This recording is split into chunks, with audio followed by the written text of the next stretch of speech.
Au nom du Père et du Fils et du Saint-Esprit. Amen.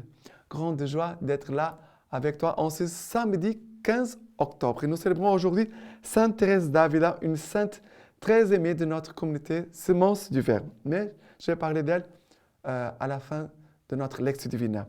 La première lecture d'aujourd'hui, c'est Éphésiens chapitre 1er à partir du verset 15 jusqu'au 23. C'est pourquoi moi-même, ayant appris votre foi dans le Seigneur Jésus et votre charité à l'égard de tous les saints, je ne cesse de rendre grâce à votre sujet et de faire mémoire de vous dans mes prières. Daigne le Dieu de notre Seigneur Jésus-Christ, le Père de la gloire, vous donner un esprit de sagesse et de révélation qui vous le fasse vraiment connaître.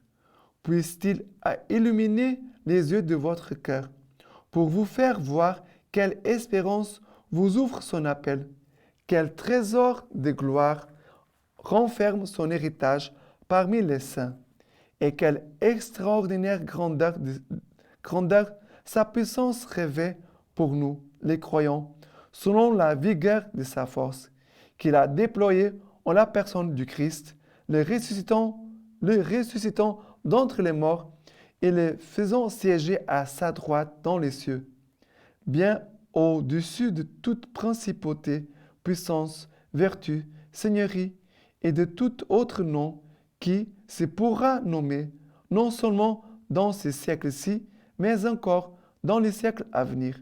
Il a tout mis sous ses pieds et l'a constitué au sommet de tout, tête pour l'Église, laquelle est son corps, la plénitude de celui qui est rempli tout en tous, tout en tout. Alors, ici, Saint Paul, il nous dit, c'est pourquoi moi-même, ayant appris votre foi dans le Seigneur Jésus et votre charité à l'égard de tous les saints. Cela touche tellement le cœur de Paul qui dit, je ne cesse de rendre grâce à votre sujet et de faire mémoire de vous dans mes prières. Alors, les témoignages de foi et de charité touchent le cœur de Paul, mais touchent aussi le cœur de Dieu. Le Seigneur veut trouver en nous ça, une foi intacte. Ça veut dire, parce qu'il y a des gens qui tout le temps sont comme ça, dans la foi. Oui, non, j'avance, je recule, je suis en haut, je suis en bas. Chancelle tout le temps. Et notre foi doit se maintenir intacte, sans défaillance. Nous devons demander le don de la foi. Nous devons demander, pour nous tous, le don de la foi. Une foi ferme, intacte. Et en même temps, une charité sans défaillance. Ça veut dire que notre charité ne doit pas aussi se refroidir. Non. L'amour, c'est cette flamme dans le cœur de Jésus qui doit être toujours allumée dans notre cœur. Même quand il y a des gens qui ne t'aiment pas, même quand il y a des gens qui te blessent, la charité doit toujours être vive en nous. Et cela touche le cœur de Paul. Et il dit, je me souviens de toi dans mes prières. Nous pouvons écouter aussi le Seigneur qui nous dit, je me souviens de toi. Le Seigneur se souvient de nous. Il ne nous oublie pas. Saint Paul, au ciel, il prie pour nous. Il prie pour l'Église. Il prie pour le corps de l'Église, pour nous tous.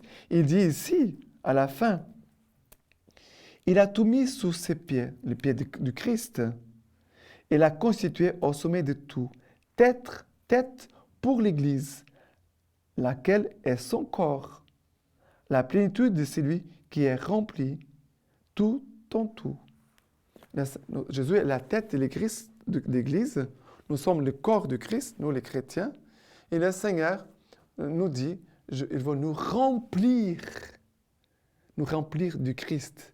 Les grâces qui sont dans la tête, c'est le Christ, la tête de l'Église, le Christ. Le Seigneur veut communiquer toutes ces grâces pour nous, les corps. C'est beau quand nous entendons dans l'Évangile, quand le Père dit au Fils aîné, mon enfant, tout ce qui est à moi est à toi. Le Seigneur nous communique toutes ces grâces à nous. Quelle grâce, quelle joie. Le Seigneur nous communique ce qu'il est pour le corps, c'est nous, l'Église. Maintenant, là, le psaume d'aujourd'hui, le psaume 8, versets 2 à 7. Seigneur notre Seigneur, le Dieu notre Seigneur, qu'il est puissant ton nom par toute la terre, lui qui rendit ta majesté plus haute que les cieux, par la bouche des enfants des tout petits.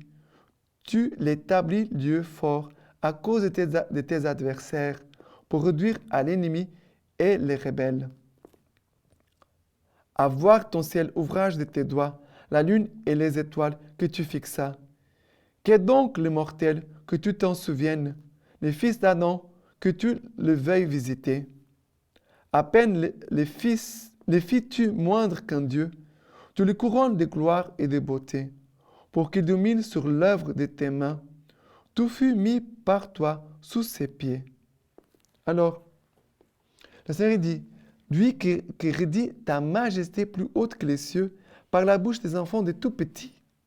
Ça veut dire que le Seigneur, par les enfants, les tout petits, le Seigneur veut faire briller sa majesté, plus haute que les cieux. Tu l'établis, Dieu fort, pour les enfants et les tout petits, le Seigneur veut les établir, Dieu fort, devant les adversaires, pour réduire l'ennemi et les rebelles. Voilà ce que le Seigneur nous dit.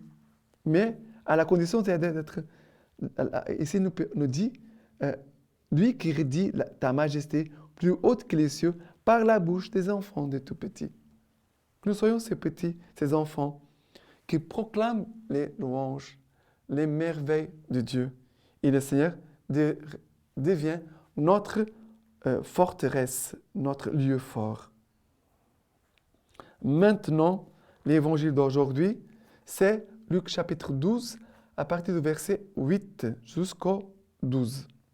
Je vous le dis, quiconque se sera déclaré pour moi devant les hommes, les fils de l'homme aussi se déclarera pour lui devant les anges de Dieu.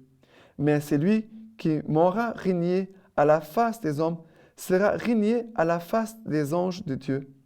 Et quiconque dira une parole contre les fils de l'homme, cela lui sera remis. Mais à qui aura blasphémé contre le Saint-Esprit, cela ne sera pas remis. Lorsqu'on vous conduira devant les synagogues, les magistrats et les autorités, ne cherchez pas avec inquiétude comment vous défendre ou que dire, car le Saint-Esprit vous enseignera à cette heure même ce qu'il faut dire. Alors, ici, qu'est-ce qui se passe? Le Seigneur nous demande de nous déclarer pour lui. Je vous dis, quiconque se déclare pour moi devant les hommes, les fils de l'homme, moi aussi, se déclarera pour lui devant les anges de Dieu. C'est déclarer. C'est déclarer, ce n'est pas seulement de dire les mots.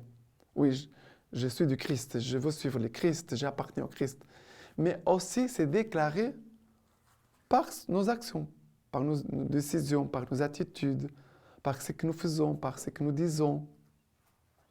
Et c'est vrai que la façon dont nous vivons montre si nous nous déclarons pour Jésus ou pas. Notre façon de vivre montre si je me déclare véritablement pour le Christ ou pas. Après, elle nous parle de péché contre l'Esprit Saint.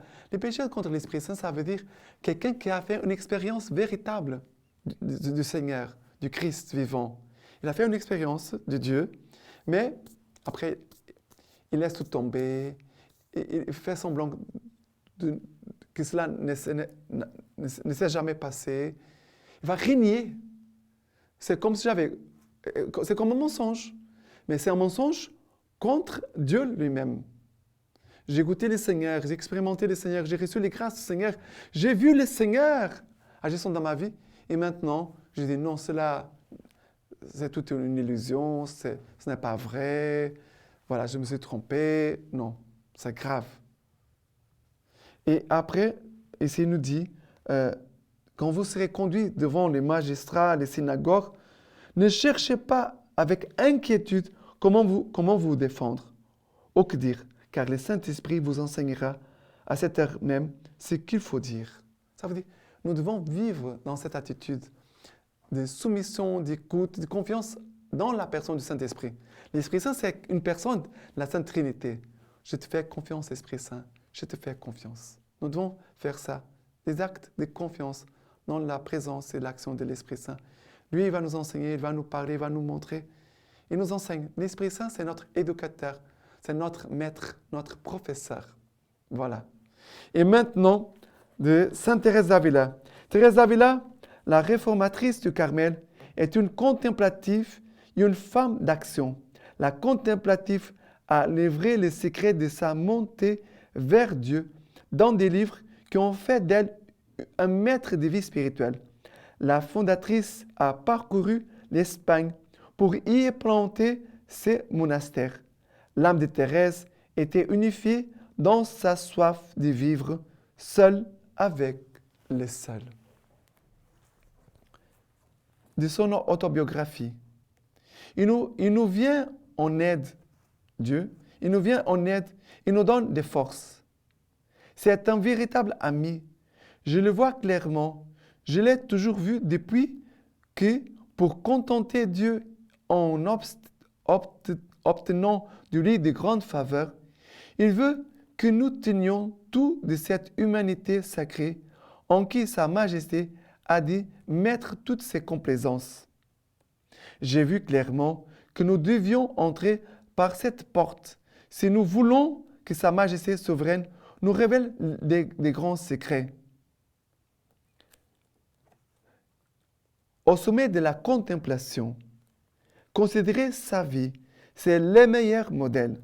J'ai considéré avec attention quelques saints grands contemplatifs et ils ne suivaient pas d'autre voie. Saint François le montre par les stigmates, Saint Antoine de Padoue par l'enfant, Saint Bernard faisant ses délices de l'humanité de Jésus, Sainte Catherine de Sienne et tant d'autres. Voilà, imitons les saints. Je vous laisse la bénédiction par les mains toutes pures de la Vierge Marie. Que le Tout-Puissant vous bénisse et vous garde, le Père, le Fils et le Saint-Esprit. Amen.